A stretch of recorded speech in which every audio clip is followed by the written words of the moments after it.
Equal hate. Let's play.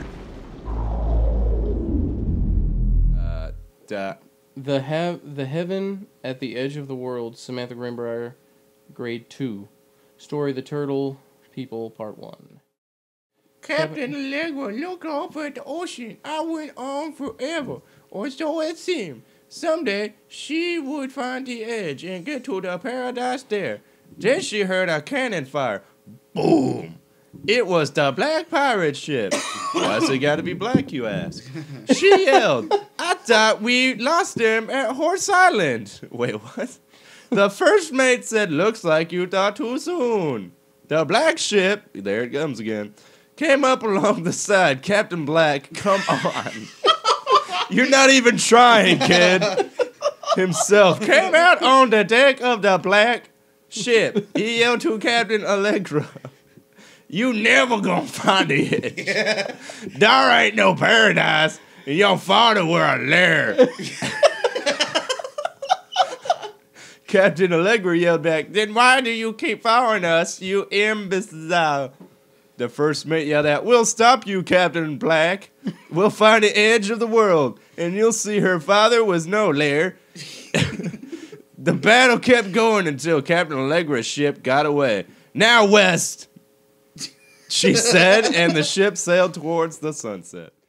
Electrical inspection form. Anyway, Mr. Terrence Greenbrier.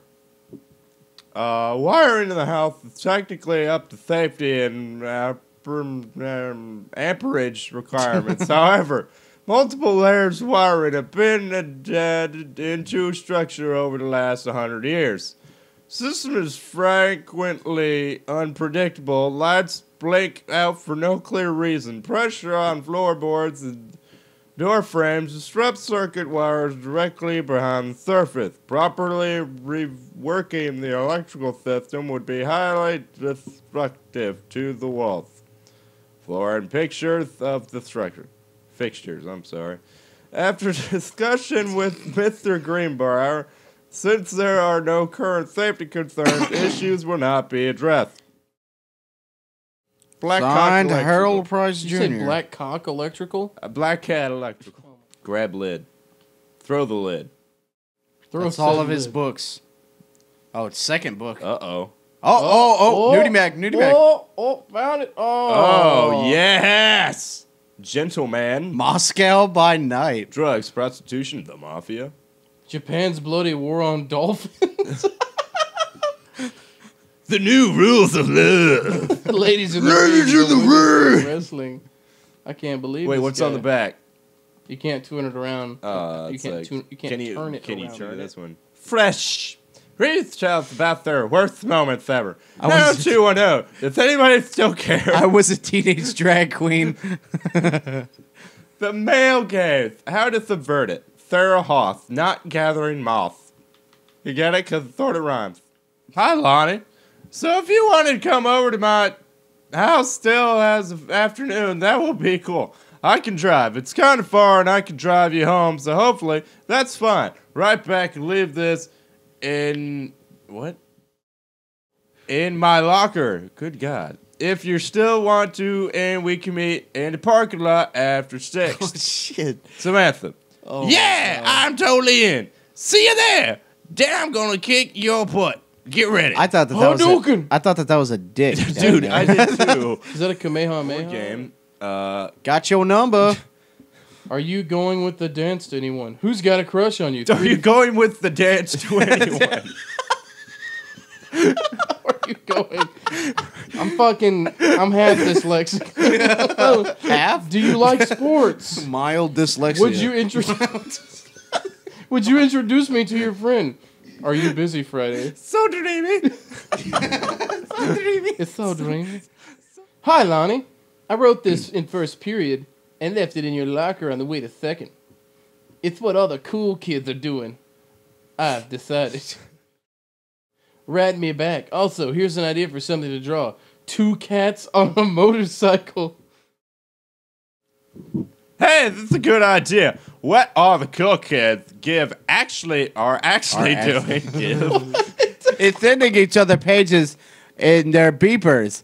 But we're cooler than them because guess what? They can't put this on a beeper.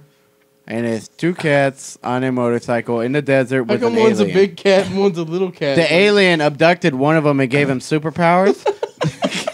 Are these kids? Do they have autism? Okay. Your drawing of cats was so good that I added a background to make it even better. Maybe I should just stick to writing, though. Ha ha! I like it. How did you know they were about to be abducted by aliens? I'm looking out for Mr. Fish right now. I feel like he would probably have lots of cats. Also, like his secret sand, he watches 90210 regularly. Religiously. Whatever. I'll ask about it after class. He said he doesn't have cats, and also that he's never watched 90210. But I could see inside he was lying.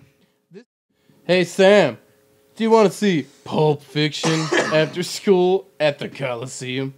It came out last weekend, and Todd won't shut up about it. So either it's good, or we can make fun of him for liking it. Nerd. My mom is supposed to cook dinner for us tonight for a change. But I can just ditch out on it probably. What time? Also, isn't that movie supposed to be really violent? Am I going to barf? Oh my god, you fucking faggots. You have no idea the master that is Quentin Tarantino. Get the fuck out of my fucking face. According to Todd, it is pretty hardcore. It's not that hardcore. I guess Uma Thurman got stabbed in the heart with a heroin needle, so that's kind of hilarious. Nope. Also, something about cheeseburgers is important. Todd wants to say it again. 7:15, okay? Don't barf. Hi, alright, see you then. After the honeymoon, rediscovering your spouse personally, spiritually, sexually. Reverend. By a bunch of dirty fucking hippies. May seem inevitable. That spark you and your spouse shared on your honeymoon should fade over time, but it doesn't have to be. Reverend Alexander Michaels will show you how to rekindle that fire you once had. Part 1 provides simple steps to reopen the lines of communication between you and your spouse, allowing you to face problems you share as partners, instead of rivals, such as, suck my dick, please. Part 2 leverages the Reverend's decades of service to God, helping you connect with a higher power. You'll draw strength from spiritually you may not even know you have. Like, please suck my dick in church.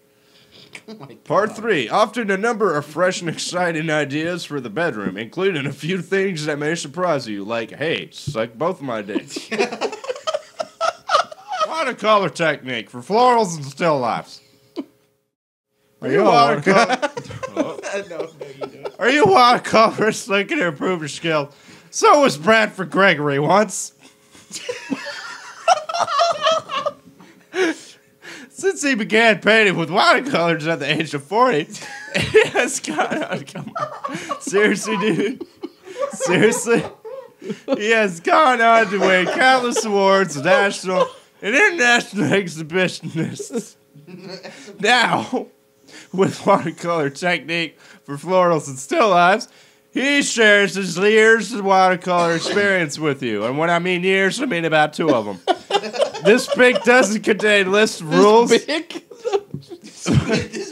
This big. This dick doesn't contain lists of rules. But principles and concept that will lead you down the path of fulfilling your personal potential as an artist. Private do not read. Fuck that. A leg runner scouting party peered down warily through the dense canopy of rustling leaves from their perch high in the forest's branches. Mere feet away, sunlight shone brightly off the inner ice walls of the glacial basin in which the forest grew. It was a strange sight indeed, such lushness juxtaposed with the frigid ice formations. Legger leapt forward without hesitation. Bounding through the high branches, the first mate had been captured by the Green Glacier's Amazonian tribe. The pudding pops. And It's not 4 years pounds. We have to hurry. Allegra's 45 behind, moving quietly as the breeze through the greenery. Allegra landed in the garden and shouted, "Stop!" She saw the Queen Amazonian up on her high horse, reaching for the lever that would drop the first mate into the fat put below. She shouted, "Nah!" and flung her saber at the Amazon's reaching hand. But it was too late. By the way, they put the... Oh, whatever. The first mate screamed as he fell toward the water when splashed down. Water pudding. And all was eerily silent. Allegra looked on, frozen in fear and remorse. She had been a moment too late. But then, from the fat, something began to emerge. A head of dark brown hair, just like the first mate's. Then the shoulders and sleeves of his coat, soaking wet. But as the figure stood and the water poured down, Allegra knew that the first mate had changed. He was now awesome pudding pop man first mate. I don't fucking know.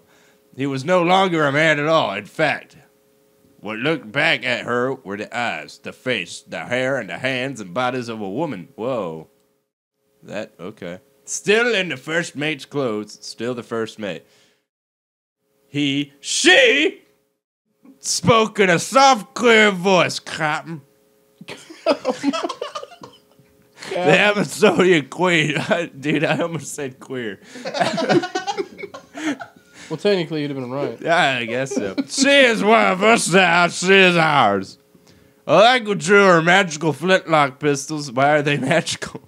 From her belt, and her crew readied their swords. Do they have fairy magic? Allegra glared at the queer's eyes and said, "That's the love of my life, and you can't have her."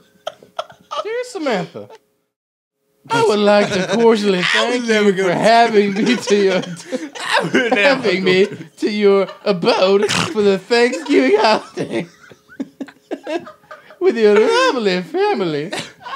I enjoyed the thoughtful, the flavorful potatoes. And also, it was weird being around your parents for that long, but it was pretty funny how impossible it is for you and your dad not to be awkward for more than 30 seconds at a time. Very cordially yours, your close friend and confidant, Lonnie D. A fancy man. Yes. Dear Mr. Sono, allow me to take the opportunity to thank you in kind for being such a gracious host of the festivities at your father's estate. For in the aforementioned meal with my parents, your family's Thanksgiving feast was the most enjoyable of the two events, I must say. One especially... It's I. What, really? One is my thing. A party I once spent with your grandmother, who is a lovely woman with her sterling taste. What? And a refined air. A refined air. Let's do it again sometime next year, shall we? Bully indeed. Madam Samantha, Bully Greenbrier, Esquire, Bully Jr.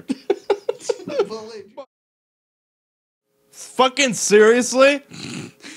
Is this a Kevin Smith movie? Oh my god. Is this Chasing Amy Part 2? Are you fucking kidding me? That's how it fucking ends? There is no ghost? There's no big fucking... Fuck this! I'm fucking done. This is bullshit. Fuck you. Two Sarahs, that's original.